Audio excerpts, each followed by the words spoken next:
नमस्कार. शेतकरी बंधू भगिनींनो, कृषी दर्शन कार्यक्रमामध्ये मी विनय कुमार आवटे आपलं स्वागत करतो. मित्रहो, दर गुरुवारी आपण कृषी दर्शन कार्यक्रमाच्या माध्यमातून शेतीविषयक विविध प्रश्नांना हात घालत असतो. शेतीविषयक विविध महत्त्वाच्या बाबींवर आपण चर्चा करत असतो. आता खरीप हंगाम सुरू झालेला आहे. मोठ्या प्रमाणात चांगल्या पद्धतीने पाऊस झाल्यामुळे खरीपाची लगबग जी आहे शेतकऱ्यांची ती सुरू आहे. खरीपामध्ये आपण विविध पिकं घेतो, जशी तृणधान्याची पिकं घेतो, बाजरी घेतो, ज्वारी घेतो, अन्य तूर, मूग, उडीद सारखी कडधान्याची पिकं घेतो, सोयाबीन सारखं आपण तेलबियाचं पीक घेतो.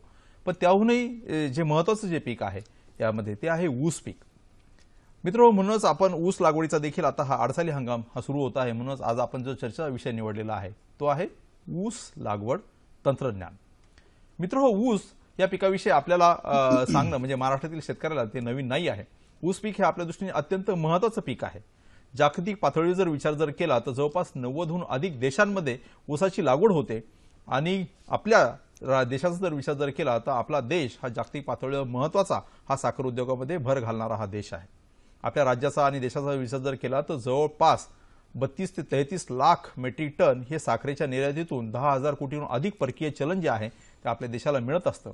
कापड उद्योगानंतर जर सर्वात जास्त रोजगारक्षम किंवा रोजगाराची क्षमता असलेला उद्योग जो आहे तो आहे ऊस उद्योग आहे. त्याच्यामुळे ग्रामीण भागाचं चित्र पालटण्यामध्ये ह्या ऊस उत्पादकांनी किंवा ऊसाच्या संदर्भात जे काही प्रक्रिया केंद्र आहेत, इंडस्ट्री आहेत, तर त्याचा खूप मोठ्या प्रमाणात हातभार आहे.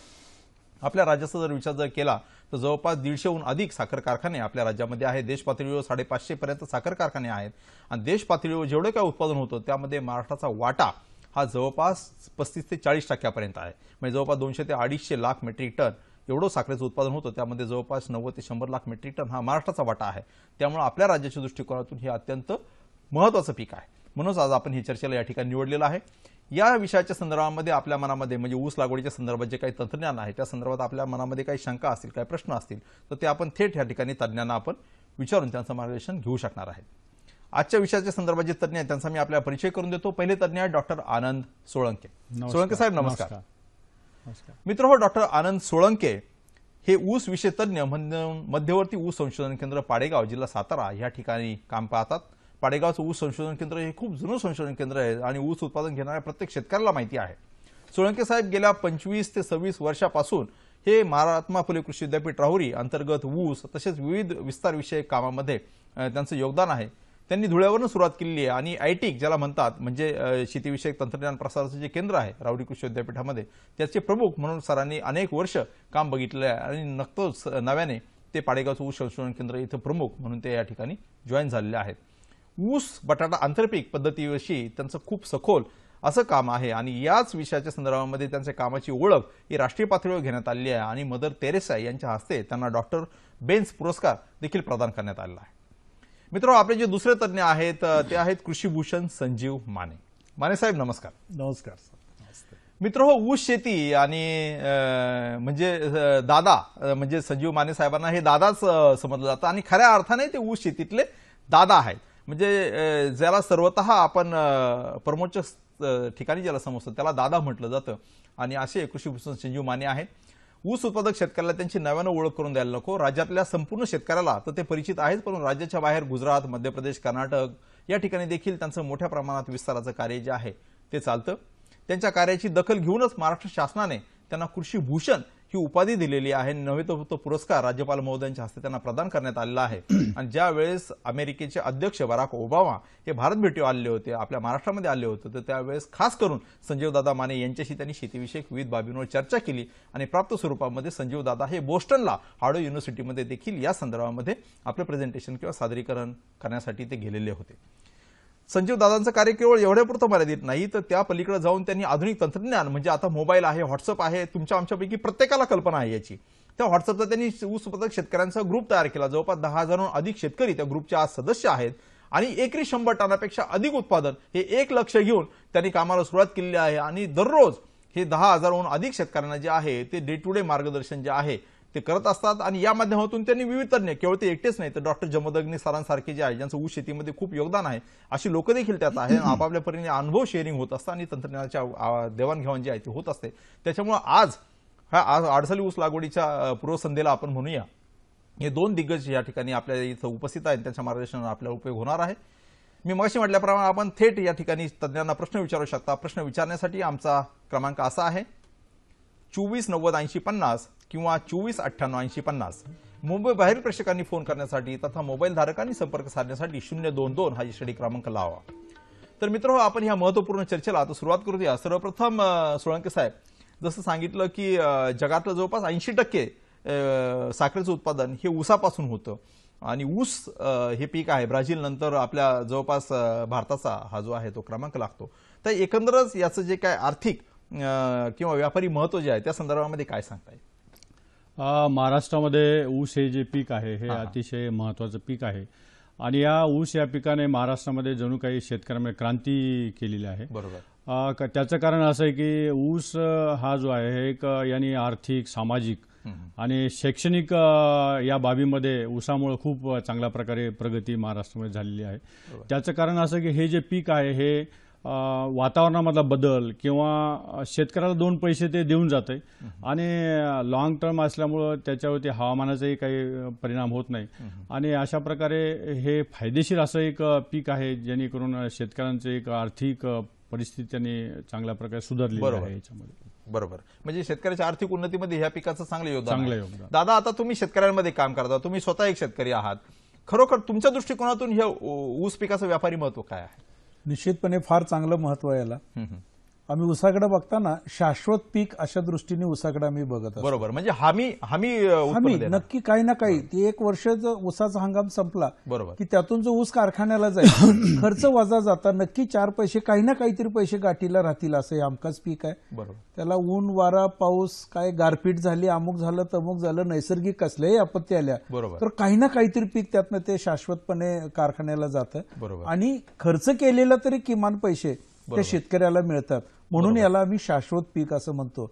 इतर पिकापेक्षा याच्यामध्ये निश्चितपणे काहीतरी प्राप्ती होते अशा बरोबर. म्हणजे आता मला आठवतंय की ज्यावेळेस आता जागतिक हवामान बदलाची चर्चा सगळीकडे चालू आहे खूप जोर आणि पर्याप्त स्वरूपामध्ये प्रत्येक शेती विश्वाला त्यांनी प्रचंड ग्रासलेलं आहे. म्हणजे आता मान्सून जरी आहे तरी अचानक पाऊस पडतो, अचानक पावसात खंड पडतो आणि खूप होतो. त्याच्यामुळे पीक विमा योजना जी शासनाची आहे त्याच्यात शेतकऱ्यांचं देखील योगदान खूप वाढलेलं आहे त्यांचा आणि मोठ्या प्रमाणामध्ये लाभ जो आहे या माध्यमातून त्यांना मिळतोय. पण ऊस हे असं पीक आहे की ज्यावेळेस मला आठवतं की आलमट्टी धरण वगैरे भरलं आणि अगदी तुमच्या कोल्हापूर, सांगलीचं क्षेत्र जे आहे नदीकाठचं पाण्याखाली गेलं, महिनाभर पाण्याखाली असून देखील या ऊस पिकाने तुम्ही जसं म्हणता काही ना काहीतरी उत्पन्न देण्याची क्षमता आहे याच्यामध्ये, ती खूप योग्य आहे आणि त्या दृष्टिकोनातून त्याचं व्यापारी महत्व आहे. ज्यावेळेस आता आपण सोळंके साहेब ऊसाची लागवडीच्या संदर्भामध्ये चर्चा करतोय तर नेमके ऊसाचा लागवडीचा हंगाम या संदर्भामध्ये काय सांगताय? महाराष्ट्रामध्ये ऊस लागवडीचं जे हंगाम आहे याच्यामध्ये 3 हंगाम येतात. आडसाली ऊसाची लागवड, त्यानंतर पूर्व हंगामी ऊसाची लागवड, त्यानंतर सुरू हंगाम ऊसाची लागवड. आता 15 जुलै ते 15 ऑगस्ट पर्यंत जी लागवड होते ते आडसाली यामध्ये येते. त्यानंतर 15 ऑक्टोबर ते 15 नोव्हेंबरमध्ये जे आहे ते पूर्व हंगामीमध्ये येते आणि साधारण जानेवारी फेब्रुवारीमध्ये जी लागवड होती त्याला आपण सुरू हंगाम म्हणतो. त्यामध्ये या ऊसाची प्रामुख्याने अशा प्रकारे 3 हंगामामध्ये याची लागवड होते ऊस या पिकाची. बरं. साहेब, सोलापूरवरून आपल्याला एक शेतकरी काही प्रश्न विचारू इच्छितो. श्रीयुत राजीव केंगार. राजीवजी नमस्कार. नमस्कार. हॅलो. हॅलो. हा राजीवजी नमस्कार. नमस्कार. तुम्ही तुमच्या टेलिव्हिजनचा ना आवाज कमी करा थोडासा आणि आपला प्रश्न विचारा. ओके ओके ठीक आहे. हॅलो. मानेदादांना नमस्कार. हा नमस्कार, बोला प्रश्न विचारा.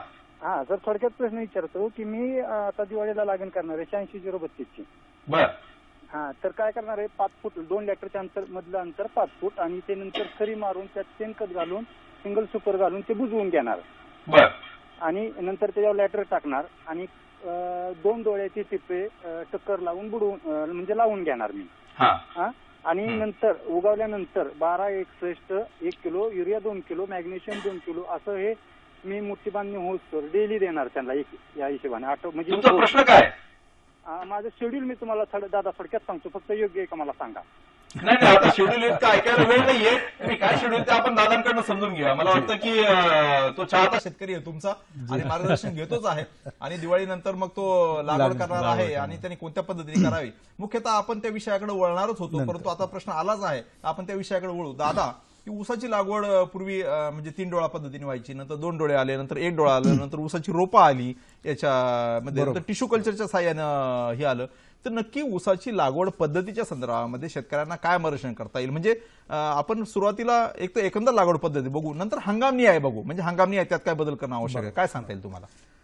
साहेब ह्याच्यासाठी मला 2 मिनिटं वेळ लागेल. हा बोला ना. बरेचसे शेतकरी लागणीच्या दृष्टीने विचार करतात. आता अलीकडे सुरू झालं. हा हा खरं तर ऊसाचं उत्पादन जर अधिक आपल्याला घ्यायचं असेल हा. तर निश्चितपणे लागणीच्या पद्धतीचं महत्व अत्यंत जास्त आहे. बरोबर. 5 मुद्द्यावर आपण नेहमी चर्चा करतो, जशी जमिनीची सुपीकता आहे, ऊस लागणीची पद्धत आहे, रासायनिक खताच्या मात्रा आहेत, पाण्याचं व्यवस्थापन आहे आणि पीक संरक्षण आहे. बरोबर. पण यातला 2 नंबरचा जो मुद्दा आहे लागणीची पद्धत, याच्यावरती मला जरासं मुद्दाम सांगायचं. सर्व शेतकऱ्यांना ती माहिती व्हायला लागली. पूर्वी आम्ही 2.5 फूट रुंदीची सरी काढायचो, परत 3 झाले, 3.5 फूट झाले, 4 फूट झालं, 5 फूट झालं. हळूहळू करता करता ही सरीची रुंदी वाढली आणि 10 फुटापर्यंत गेली. 2.5 फुटामधलं उत्पादन 4-4.5 मध्ये खूप वाढलं आणि 10 फुटामध्ये सुद्धा त्याचं उत्पादन चांगलं मिळायला लागलं. नेमकं मग सरी किती फुटाची काढायची याच्या पाठीमागे एक शास्त्र आहे. नैसर्गिकरित्या एका एकरामध्ये पक्व ऊसांची संख्या, पक्व ऊस याचा अर्थ कारखान्याला जो ऊस तुटून जातो बरोबर. त्याला आम्ही पक्व ऊस म्हणतो किंवा मिलेबल केन असं त्याचं नाव आहे. याची संख्या सरासरी 40,000 याच्या दरम्यानच असते. त्याच्यापेक्षा जास्त ऊस एका एकरामध्ये टिकत नाही, जगत नाही. सुरुवातीला आम्ही ज्या पद्धतीने लागण करत होतो त्याच्यावरनं हिशोब केला तर 1.5-2 लाखापेक्षा जास्त फुटवे आम्ही एका एकरामध्ये घ्यायचो आणि त्यातले हळूहळू मरत मरत मरत करून शेवटी आमच्याकडे ते शिल्लक राहायचे 40,000.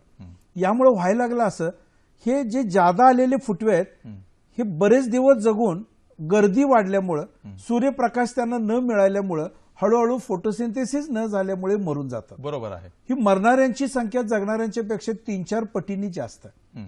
हे मरतात केव्हा तर 6-7-8 महिन्यानंतर मरतात, हळूहळू मरतात. जेवढे दिवस जगले तेवढे दिवस हे जमिनीत आपण टाकलेलं अन्न, जीवाणूमार्फत उपलब्ध झालेलं अन्न, पीएच वगैरे व्यवस्थित असला की ते अन्न सगळं हेही खातात. जगणाऱ्यांच्या पेक्षा 5 पटींनी 4 पटींनी जास्त हे अन्न खातात आणि मग मरून जातात. मरणाऱ्यांची संख्या जेवढी जास्त तेवढं जगणाऱ्याला अन्न खायला कमी मिळतं आणि म्हणून आमचं उत्पादन 30-40 टन 50 टन याच्या पुढे जात नाही. याच्यासाठी आपल्याला एक केला पाहिजे, जगणाऱ्या ऊसाला स्पर्धा करणारे जे खाऊन मरणारे ऊस आहेत, फुटवे आहेत, यांची संख्या जर सुरुवातीपासून आपण कमी ठेवली तर निश्चितपणे उत्पादन आपलं चांगलं येईल. कारण जगणाऱ्याला जास्त खायला मिळेल. स्पर्धा कमी पाहिजे आणि खरं ही स्पर्धा कमी व्हावी म्हणून सरीची रुंदी वाढली. 3 डोळ्याच्या ऐवजी 2 डोळ्याचं टिपरं आलं किंवा 1 डोळ्याचं टिपरं आलं आणि अंतर ठेवून लागण आली आणि एका डोळ्याला मोजून 7, 8, 10 किंवा एका एकरामध्ये 60 ते 70 हजारच फुटवे घ्यायचे ठरले आणि त्यातले मग 20-30 हजार फुटवे वेगवेगळ्या कारणांनी मरतील आणि चांगले 40,000 सुरुवातीपासून जगतील की ज्यांना आपण टाकलेलं अन्न त्याला भरपूर खायला मिळेल आणि मग आपल्याला अपेक्षित उत्पादन मिळेल. हा त्याच्यातलं मुख्य सूत्र आहे. म्हणजे मग सर्वसाधारणपणे किती अंतर ठेवावं पट्टापेर पद्धतीने? आता आमच्याकडे जे चालू आहे ती साधारण 4.5 किंवा 5 फूट. खोल काळी जमीन असेल तर 5 फुटाची सरी फार उत्तम. मध्यम किंवा मुरमाड जमीन असेल तर 4.5 फुटाची सरी काढावी. या दोन्ही सरीमध्ये पॉवर टिलरनी मशागत करता येते. बरोबर. हे खूप महत्वाचं आहे कारण लेबरचा खूप मोठा प्रश्न. आता लेबर नाहीयेत, बैलाची उपलब्धता अजिबात नाहीये. त्यात अजून एक महत्वाचं, ज्यांच्याकडे 4 चाकी ट्रॅक्टर असेल, जसे 4 चाकी छोटे ट्रॅक्टर आहेत, कुबोटो आहे, मित्सुबिशी आहे, 2-4 प्रकारचे ट्रॅक्टर, या ट्रॅक्टरने जर त्यांना मशागत करायची असेल तर जरूर त्यांना मात्र 6 फूट रुंदीची सरी काढावी लागेल. धन्यवाद साहेब. आपण आपल्याला सोलापूरवरून म्हणजे पंढरपूरवरून एक फोन येतोय, विकास खंकाळ, तो आपण फोन घेऊया. विकासजी नमस्कार. हॅलो हॅलो विकास. हॅलो. हा विकास, तुम्ही ऐकताय ना? हा ऐकतोय. आपला प्रश्न विचारा. हा नमस्कार म्हणलं दादा. नमस्ते. हा नमस्कार, आपला प्रश्न विचारा. की आम्ही तयार रोप लावलेत चालेल का एक डोळी पद्धतीनं? एक डोळा पद्धतीने तयार रोपं लावली का? तुमचा प्रश्न अत्यंत चांगला आहे. मित्र, ऊस लागवड तंत्रज्ञानाच्या संदर्भामध्ये आपण तज्ञांकडून अशीच माहिती घेणार आहोत. यांचा प्रश्न होता ते रोप पद्धतीने ऊस लागवडीच्या संदर्भामध्ये. सर्वप्रथम सोळंके साहेब, आपण हे बघूया की ऊस उत्पादन जे काय आहे पारंपरिक आहे आणि भारताचं हे ओरिजिन पीक आहे, तर त्याच्यामुळे याची कमी उत्पादनाची काय कारण आहे ती ढोबळमाने ती एक घेऊया आणि ह्या प्रश्नाचं उत्तरावर येऊया. काय सांगताय? अतिशय महत्त्वाचा हा प्रश्न शेतकऱ्यांसाठी आहे. महात्मा फुले कृषी विद्यापीठ राहुरी या ठिकाणी भरपूर यावरती संशोधन काम चालू असतं. महात्मा फुले कृषी विद्यापीठाचे कुलगुरू असो, संचालक संशोधन असो, संचालक विस्तार शिक्षण असो, तर याबाबत आपलं विद्यापीठामध्ये सारखं सतत संशोधन आणि चालू आहे स्क्रीनवर पण ते दिसतंय त्याची कारण शेतकऱ्यांच्या- आपण जी हां. हे केलेली आहेत. तर याचं जे आहे पक्वतेनुसार तोडणीचा अभाव. आता हे जर बघितलं आपण की बऱ्याचशा क्षेत्रावरती आडसाली पिकाची जास्त लागवड, म्हणजे आडसाली ऊस जास्त प्रमाणामध्ये असतो आणि एकाच वेळेस तो तोडणीला येतो, त्यामुळं कारखान्यांना याचा प्रॉब्लेम येतो. त्यानंतर जातींची निवड, म्हणजे वाण जे आहे हे हंगामनिहाय वाण वापरायला पाहिजे. म्हणजे समजा आडसाली असेल तर कुठले वाण वापरायचे, पूर्व हंगामी असेल तर कुठले वाण वापरायचे, सुरूमध्ये कुठले वापरायचे, हे हंगामनिहाय वाण वापरणं अतिशय महत्त्वाचं. आणि सर्वात महत्त्वाचं म्हणजे बेनेमाळा, निरोगी बेणं असणं अतिशय महत्त्वाचं आहे. आणि याकडं शेतकऱ्याचं अतिशय दुर्लक्ष झालेलं आहे की बेनेमाळा हे करतच नाही. त्यामुळं काय होते की जे दर्जेदार बेणं किंवा दर्जेदार रोपं किंवा दर्जेदार कांडी लावायला पाहिजे ती मिळत नाही आणि त्यामुळं त्याचा जवळ 15 ते 20% ऊसाच्या उत्पादनामध्ये फरक पडतो. त्यानंतर पाण्याचं नियोजन जे आहे, आता ठिबक सिंचन आल्यामुळं अतिशय चांगलं झालेलं आहे शेतकऱ्यांना. आणि हे अंतर जे आहे, आता 2 ओळीमध्ये अंतर जे वाढलेलं आहे त्याच्यावरही संशोधन झालं. महात्मा फुले कृषी विद्यापीठामध्ये 2 ओळीमध्ये 3 फूट अंतर ठेवलं तर काय होतं, 4 फूट ठेवलं तर काय होईल, 5 फूट अंतर ठेवलं तर काय होईल, आणि याच्यानुसार 2 रोपांमध्ये किती अंतर ठेवायला पाहिजे. आता माने साहेबांनी सांगितलं की बाबा आपल्याला फक्त 40,000 ऊसांची संख्या मिळते एका एकरमध्ये. बरोबर आहे. तर याच्यासाठी मग शेतकऱ्यांना आता एक नवीन तंत्र आपण विद्यापीठाने विकसित केलं, रिकमेंडेशन केलं की रोपांची लागवड करायची. बरोबर. मग या रोपांवरती असं संशोधन झालं की रोपं 2 फुटावरती लावायचे का 3 फुटावर लावायचे का 4 फुटावर लावायचे. त्यानंतर 2 ओळींमध्ये 4 फूट अंतर ठेवायचं का 5 फूट अंतर ठेवायचं का 6 फूट अंतर ठेवायचं. याच्यावरती 4-5 वर्षापासून गेल्या मागच्या बऱ्याचशा पिरियडमध्ये प्रयोग झाले, शेतकऱ्यांच्या शेतावर घेण्यात आले.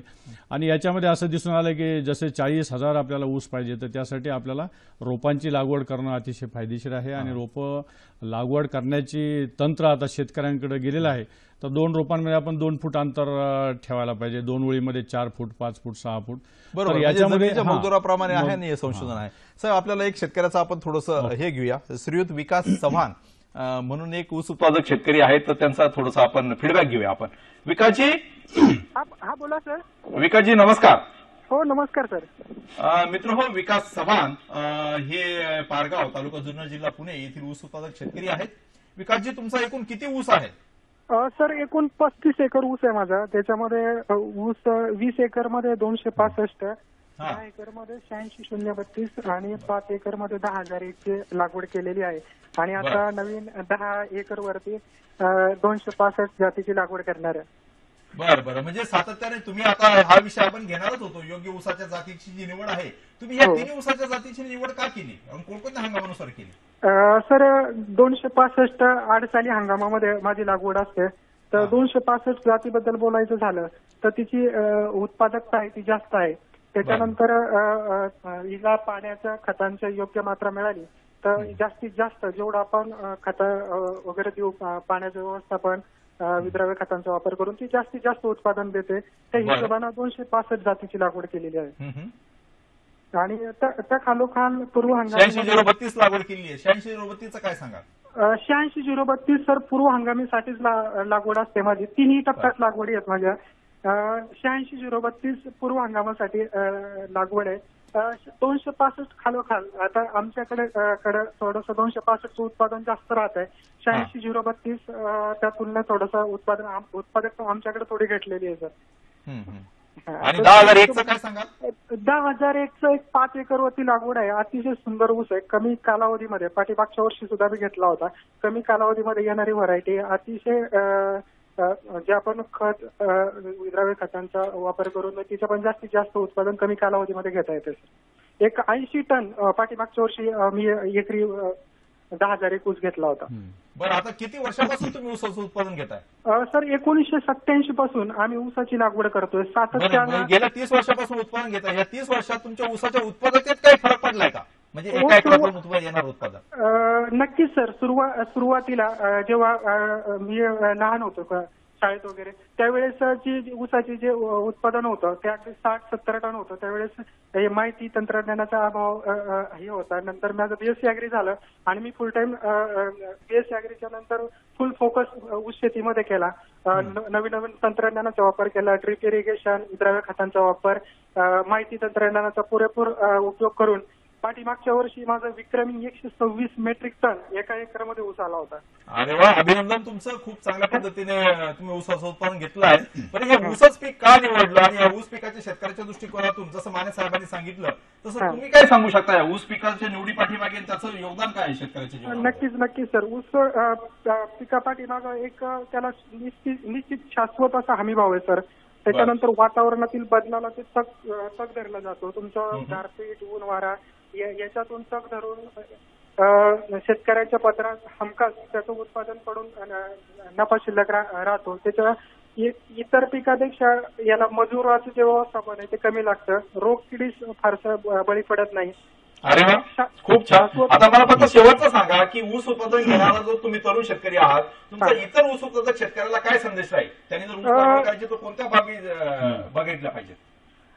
सर, ऊस पिकाची लागवड करत असताना आंतरपिकं त्याच्यामध्ये घेतली गेली पाहिजेत. आंतरपिकाची लागवड करून आपण उत्पादनातला नफा वाढवला पाहिजे. त्याच्याचबरोबर जीवाणू खतांचा वापर केला पाहिजे आणि खास करून खुल्या ऊसामध्ये पाण्याचे व्यवस्थापन करून आपण सेंद्रिय कर्ब आहे जो जमिनीचा तो टिकून ठेवला पाहिजे आणि जास्तीत जास्त उत्पन्न मिळवलं पाहिजे. म्हणजे ऊस पाचट व्यवस्थापन एक अत्यंत महत्वाचा विषय आहे. अत्यंत महत्वाचा, जेणेकरून सेंद्रिय कर्ब टिकून राहील आणि आपल्या जमिनी खराब होणार नाहीत. ठीक आहे विकासजी, खूप खूप तुमचं अभिनंदन. खूप खूप धन्यवाद. खूप चांगली माहिती तुम्ही दिली आणि खूप चांगला संदेश दिला तुम्ही. मोठ्या अंतरावर लागवड केली पाहिजे, पाण्याचं व्यवस्थापन केलं पाहिजे आणि रासायनिक खताच्या ऐवजी सेंद्रिय खताचा वापर करून त्यासाठी जमिनीचं सेंद्रिय पूर्ण ऊस पाचट अभियानाच्या माध्यमातून तुम्ही वापरला पाहिजे आणि यंत्राचा वापर केला पाहिजे. मला वाटतं की आपण श्री चव्हाण यांच्या ऊसाचा एक फोटोग्राफ जो आहे तो आपण या ठिकाणी प्रेक्षकांना या ठिकाणी दाखवूया. अत्यंत चांगल्या पद्धतीने एकरी 126 टन उत्पादन काढलेलं आहे. माने साहेब, की आपण मगाशी सांगितल्याप्रमाणे एकरी 110 टन किंवा 100 टन हे उद्दिष्ट घेऊन चालला. आता तुम्ही ते 125 टनापर्यंत नेलेलं आहे. काय सांगता येईल विकासच्या प्रतिक्रियेवर? निश्चितपणे विकासची माझी चांगली ओळख आहे. मी त्याच्या शेतीवरती बऱ्याच वेळेला जाऊन आलो.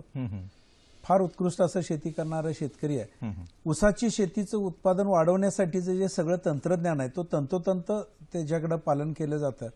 सेंद्रिय कर्ब त्यांनी मगाशी सांगितलं हा एक अत्यंत महत्वाचा घटक आहे की ज्याच्यासाठी आपल्याला सेंद्रिय खताचा उपयोग शेतीमध्ये करावा लागतो आणि त्याचा तो खूप चांगल्या पद्धतीने उपयोग करतो आणि त्यामुळे ऊसाचं अधिकाधिक उत्पादन घेण्यात त्याला यश चांगल्यापैकी मिळालेलं आहे. बरं, व्हेरी गुड. मला सांगा सोळंकी साहेब, की आता आपण बघितलं की जातींच्या संदर्भामध्ये त्यांनी सांगितलं तर असं हंगामनिहाय जे आपण मगाशी म्हटलं की जातीची निवड करायला पाहिजे ना, की हंगामनिहाय कोणकोणत्या जाती तुम्ही शिफारस बरोबर. महात्मा फुले कृषी विद्यापीठाने हंगामनिहाय जाती ज्या शिफारस केलेल्या आहेत त्यामध्ये अडसाली हंगामामध्ये 8632 आहे, त्याच्यानंतर 265 या रिकमेंड केलेल्या आहे.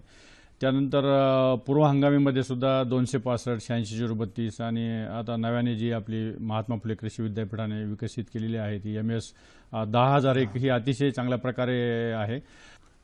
तर याच्यामध्ये जे आहे की हंगामनिहाय सुरू हंगामामध्ये सुद्धा आपण 265 रिकमेंड केली, पण सुरू हंगामामध्ये 10,001 जी महात्मा फुले कृषी विद्यापीठाने विकसित केली ही अतिशय चांगली वाण आहे. आणि पूर्व हंगामीमध्ये सुद्धा इथं आता बऱ्याचशा शेतकऱ्यांच्या शेतावर आम्ही पाहणी केल्यानंतर दिसून येतं की कमी कालावधीमध्ये तयार होणार, म्हणजे आता पाण्याचं म्हणजे प्रॉब्लेम येत आहे त्यामुळे कमी पाण्यामध्ये तयार होणारे वाण आहे आणि रिकव्हरी सुद्धा हिला खूप चांगल्या प्रकारे आहे.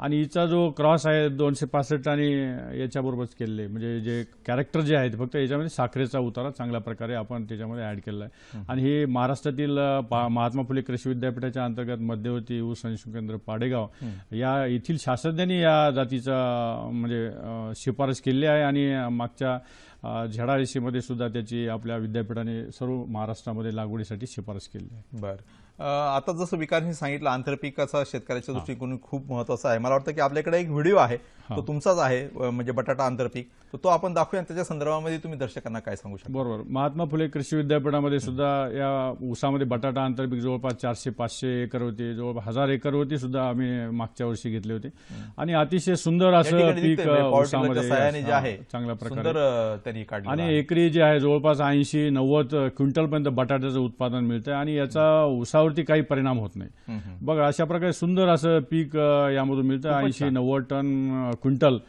एका एकरमध्ये बटाटे आणि 10 रुपये जर दिले तर 70-80 हजार रुपये शेतकऱ्यांना मिळतात. तर मी तर म्हणजे महाराष्ट्रातील शेतकऱ्यांनी ऊस बागायतदारांनी आंतरपीक घेतल्याशिवाय ऊसच लावू नये. बरं बरं. कारण हे जास्त कालावधीचं पीक आहे आणि मधल्या अंतर जे आहे, आता माने साहेबांनी सांगितलं 4 फूट 5 फूट अंतर असते, तर याच्यामध्ये आपण अशा प्रकारचे कमी कालावधीमध्ये येणारे आंतरपीक जर घेतले तर ऊसाची शेती नक्कीच फायदेशीर ठरणार. बरोबर. माने साहेब, आता आपण पण बघितलं की साहेबांनी ऊसामध्ये बटाट्याचं आंतरपीक जे आहे अत्यंत चांगलं, म्हणजे ज्याला बाळबांनी आपण म्हणतो, याच्यामध्ये म्हणजे त्याचा जो खर्च आहे तर त्याच वेळेस हेच करायचं असतं की ऊसाच्या बुडाला जी आहे ती माती लावायची आणि जमीन हे करायची. तुम्हाला काय वाटतं या ऊसाच्या आंतरपिकाच्या संदर्भात? निश्चितपणे फार चांगलं आहे. फक्त ही घेत असताना एकच काळजी घ्यायला लागते की अडसाली जिथे ऊसाचे लागणे तिथे हे पीक घेता येत नाही. बर. अडसालीच्या वेळेला मग आम्ही सरळ तणनाशकाचा वापर करणे किंवा सोयाबीन सारखं आंतरपीक घेणे याकडे लक्ष देतो. बटाटाचं आंतरपीक घेत असताना आपल्याला पूर्व हंगामाच्या ह्याच्यामध्ये घ्यायला लागेल, कारण बटाटाही त्या दरम्यान चांगले येते, सर उलट त्याच्यावरती जास्त चांगलं जागतील. आमच्या परिसरामध्ये सोयाबीन आणि ऊस अशा पद्धतीचं आंतरपिकाचं पॅटर्न जास्त चांगल्यापैकी चालतं आणि सोबत भुईमुग आणि ऊस असं एक चालतं. बटाटा आमच्याकडे थोडासा कमी घेतला जातो कारण तो पूर्व हंगामीसाठी उपयुक्त आहे. सोळंके साहेब, आता आधुनिक मशागत तंत्रज्ञान ऊसाचं जे आहे तर त्या संदर्भामध्ये काही आपल्याकडे स्लाइड्स आहेत, ते आपण दाखवूया. त्याच्या संदर्भामध्ये तुम्ही प्रेक्षकांना सांगू शकता. बरोबर. तर आपल्याला जर ऊसाची शेती जर फायदेशीर करायची असेल तर यामध्ये आपण पॉवर टिलरचा एक वापर करायला पाहिजे, कारण बैलांचे आता अभाव होत आहे. त्यानंतर हिरवळीचे खतं जे आहे आपण घ्यायला पाहिजे. आणि एक समस्या ऊस शेतीमध्ये होती की पाण्याचा निचरा चांगल्या प्रकारे होत नाही. यासाठी मोल फ्लो टेक्नॉलॉजी महात्मा फुले कृषी विद्यापीठाने विकसित केली. त्यामुळं जमिनीमध्ये जे पाणी साचून राहतं त्या मोल फ्लोमुळं काय होतं ते बाहेर आपल्याला काढायला सोपं जातं. आणि त्याचं जर बघितलं आपण तर ऊसाचं उत्पादन त्याच्यामध्ये वाढतं, निचरा जमिनीचा चांगला होतो. आणि मोल फ्लो टेक्नॉलॉजी महात्मा फुले कृषी विद्यापीठाने यासाठीच विकसित केलेली आहे. ज्या आपण आता सबसॉइलरचं पण बघतोय त्या ठिकाणी. बरोबर. त्याच्यात ऊसाची वाढ चांगल्या प्रकारे होते कारण निचरा चांगला होतो पाण्याचा अशा ठिकाणी. त्यानंतर आपण जर बघितलं की हंगामनिहाय आपण जर लागण करायची असेल तर आडसालीचं क्षेत्र जे आहे आपण जुलै ऑगस्टमध्ये करतो आणि हा जो ऊस आहे 16 ते 18 महिन्याचा असतो. त्याच्यानंतर बीजोत्पादनावर भर द्यावा पाहिजे, म्हणजे जे बियाणं आहे दर्जेदार बियाणं, मूलभूत बियाणं, पायाभूत बियाणं, प्रमाणित बियाणं हे कारखान्यांनी तयार करावे. महात्मा फुले कृषी विद्यापीठामध्ये आम्ही आता एक नवीन कन्सेप्ट करतोय की प्रत्येक कारखान्याला 10 इनोव्हेटिव्ह फार्मर्स घेणार आहोत आणि या 10 कारखाने जे शेतकरी आहेत हे विद्यापीठाशी कनेक्ट राहतील, कृषी विज्ञान केंद्राशी कनेक्ट राहतील आणि याला एक नोडल ऑफिसर आम्ही त्याच्यामध्ये नियुक्त करणार आहोत की जेणेकरून हे संपर्कात शेतकरी राहतील. आणि माने साहेबांचं जे तंत्र आहे त्याच्यानंतर विद्यापीठाचे जे शिफारस केलेले तंत्र आहे त्याचा वापर करून ऊसाचं उत्पादन कसं वाढवता येईल, ऊसामध्ये आंतरपिकं कशा घेता येईल या प्रकारे आपण त्याच्यामध्ये भर देणार आहोत येत्या पुढच्या काळामध्ये.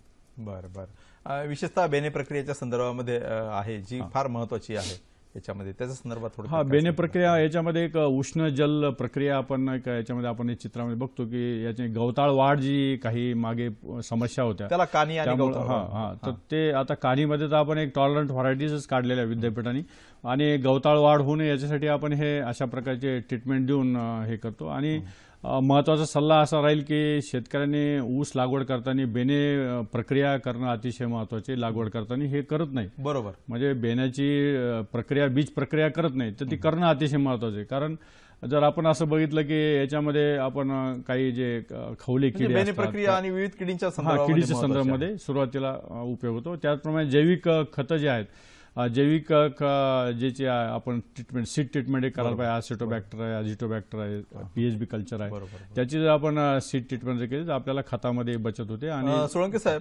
आपण आता बघितलंय की नव्यानं आता जीएसटी सुरू झालेलं आहे 1 जुलैपासून. आता आपल्याकडे एक तज्ञ आहेत त्या टीममध्ये आनंद शितोळे म्हणून आर्थिक विशेष तज्ञ आहे अहमदनगरवरनं. ते आपण या संदर्भामध्ये थोडंसं आपण त्यांची चर्चा करूयात. आनंदजी नमस्कार. नमस्कार. आनंदजी, आता जीएसटी 1 जुलैपासून संपूर्ण देशामध्ये लागू झालेला आहे. मोठ्या प्रमाणामध्ये आर्थिक क्रांती होतीये, मोठ्या प्रमाणामध्ये लोकांमध्ये त्याच्यामध्ये चलबिचल आहे, ज्ञान घेतायत, माहिती घेतायत वृत्तपत्राच्या माध्यमातून, अन्य प्रसार माध्यमातून. आता जीएसटी आणि शेती व्यवसाय या संदर्भामध्ये थोडक्यात 1-2 मिनिटांमध्ये आपल्याला काय सांगता येईल? शेतकरी कुठलाही कर भरत नाहीत हा एक सार्वत्रिक गैरसमज आहे. शेतीसाठी लागणारी अवजारं असतील, घरगुती वस्तू असतील किंवा कुठलीही सेवा जी ग्राहक म्हणून शेतकरी घेतो त्यावेळेस तो प्रत्यक्ष किंवा अप्रत्यक्ष कर भरतो. बरोबर. त्यामुळे त्याला लागणारी जी काही किंमत आहे त्याच्यामध्ये सगळे कर मिळूनच त्याला ती किंमत लागते. त्यामुळे जीएसटी मध्ये पूर्वीच्या करांच्या तुलनेमध्ये जी काही घट किंवा वाढ होईल तिचा थेट परिणाम शेतकऱ्यांवर होईल. बरोबर.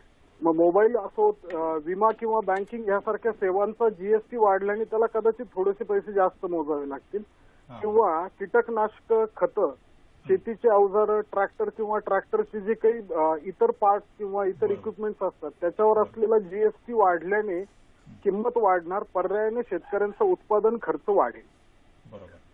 शेतमालावर जरी कर नसला तरी त्यापासून प्रक्रिया केलेल्या उत्पादनांवर जीएसटी आहे, त्यामुळे प्रक्रिया उद्योगांना हे आव्हान जे आहे वाढलेल्या जीएसटीचं हे पेलावं लागेल. मात्र जीएसटीची जमेची बाजू अशी आहे की जीएसटीमुळे आंतरराज्य व्यापार आणि शेतमालाची आंतरराज्य वाहतूक सुलभ होईल, आणि ही सुलभ झाल्यामुळे जास्त अंतरावर शेतमाल लवकर कुठल्याही अडथळ्याविना पोहोचवणं शक्य होईल. मात्र हा जो फायदा आहे, दलालांची साखळी टाळून शेतकऱ्यांना थेट व्यापाराची संधी मिळाली तर त्याला ह्या मोठ्या बाजारपेठेचा लाभ नक्की घेता येईल. बरोबर. अत्यंत चांगली माहिती दिली. तर आपण जीएसटी आणि शेती व्यवसाय याचा अनन्यसाधारण असं जोड आहे आणि खूप एकमेकाचा म्हणजे जीएसटीचा परिणाम जो आहे तो शेती व्यवसायाला होतोच. आणि आपण एक खूप चांगलं या ठिकाणी योगदान दिलं की शेतकरी हा प्रत्यक्षरित्या जरी कर भरताना, केवळ इन्कम टॅक्स जरी भरताना दिसत नसला तरी पूर्वी देखील तो सेल टॅक्स, एक्साईज वगैरे जे काही विविध कर आहेत त्याचं भरत होता. आज देखील जीएसटीच्या माध्यमातून प्रत्येक सेवेसाठी आणि जी काही शेती उपलब्ध आहे त्यातून तो भरणार आहे.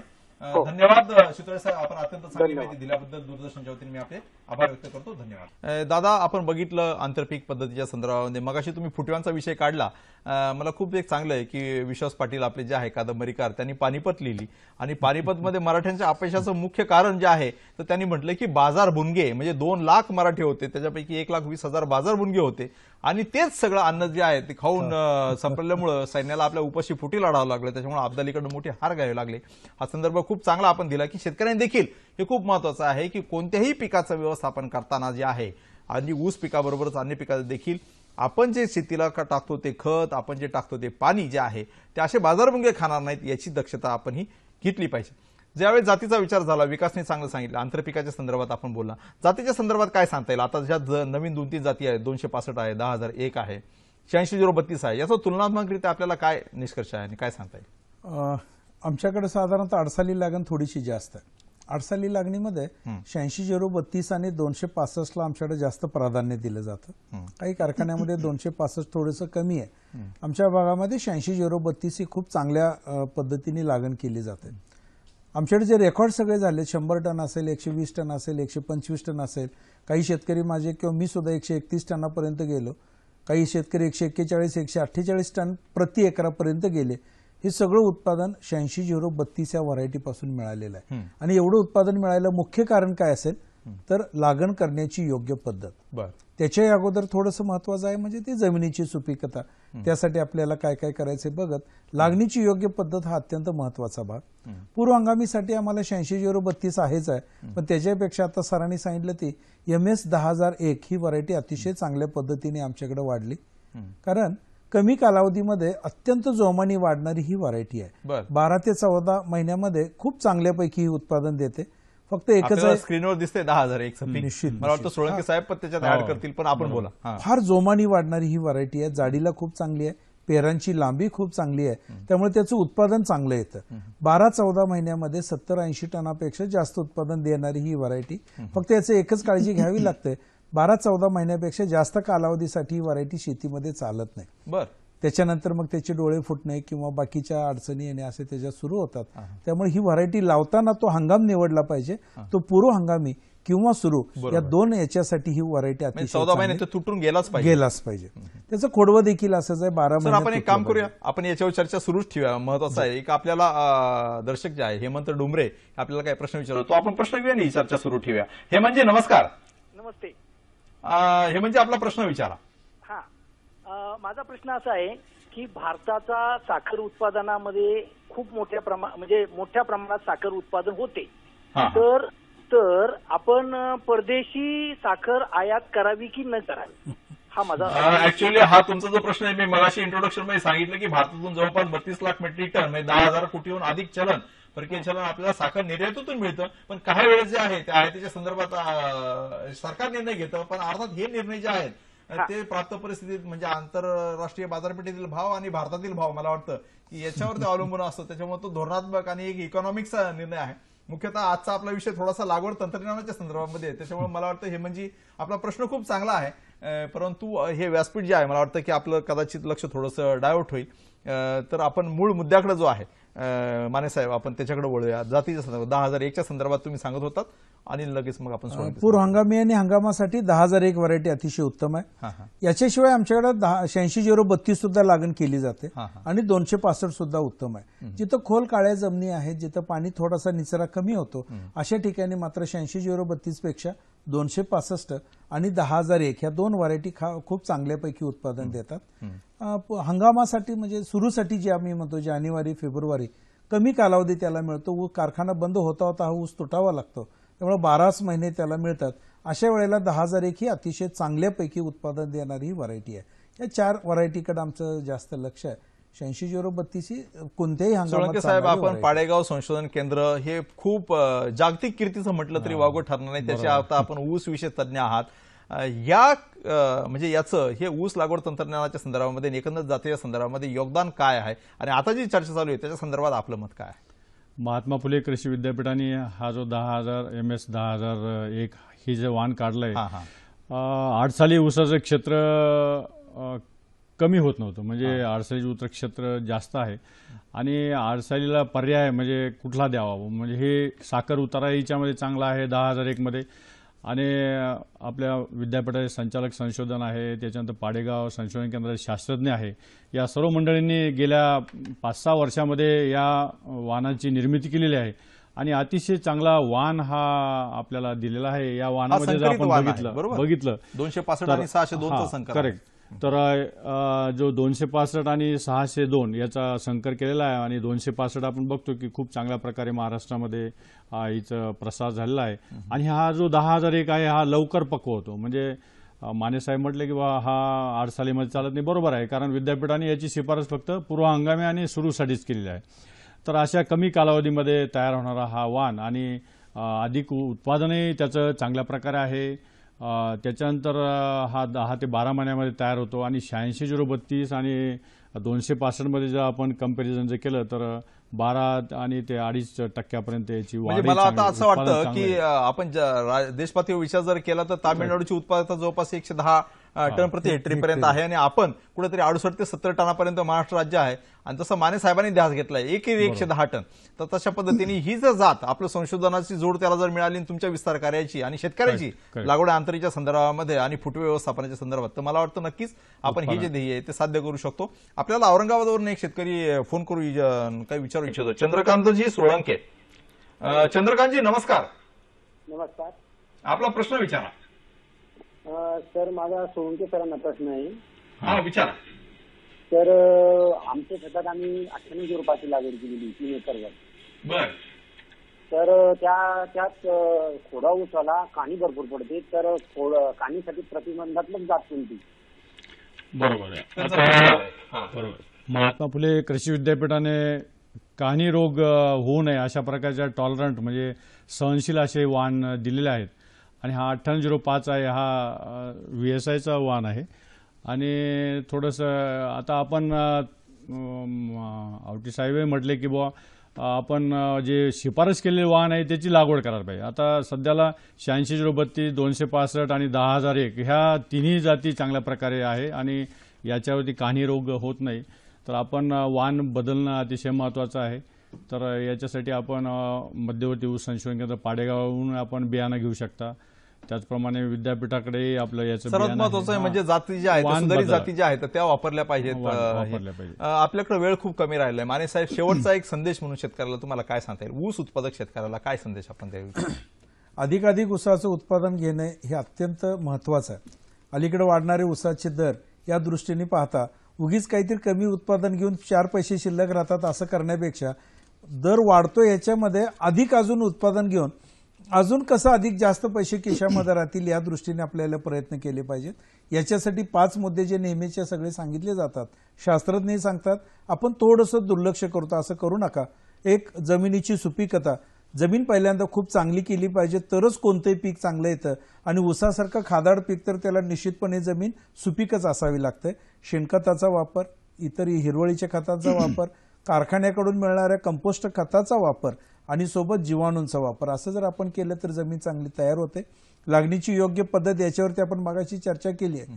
रुंद सरी काढणे, 2 डोळ्याचं टिपरं किंवा 1 डोळ्याचं टिपरं याच्यामध्ये अंतर ठेवून लागण करणे, मोजून फुटव्यांची संख्या घेणे. एका एकरामध्ये 60 ते 70 हजारापेक्षा जास्त अजिबात फुटवे घेऊ नका. यातले 20-30 हजार फुटवे वेगवेगळ्या कारणाने मरतील, जसं खोडकीड आहे, इंटरनोड बोरोर म्हणजे कांडी कीड आहे वगैरे वगैरे. मग त्यातनं जगणारे 40,000 सुरुवातीपासून त्यालाच भरपूर खायला मिळाल्यामुळं त्याचं उत्पादन चांगलं मिळेल. अगदी 100 टनापेक्षा जास्त उत्पादन घेणे यामुळे शक्य होतं.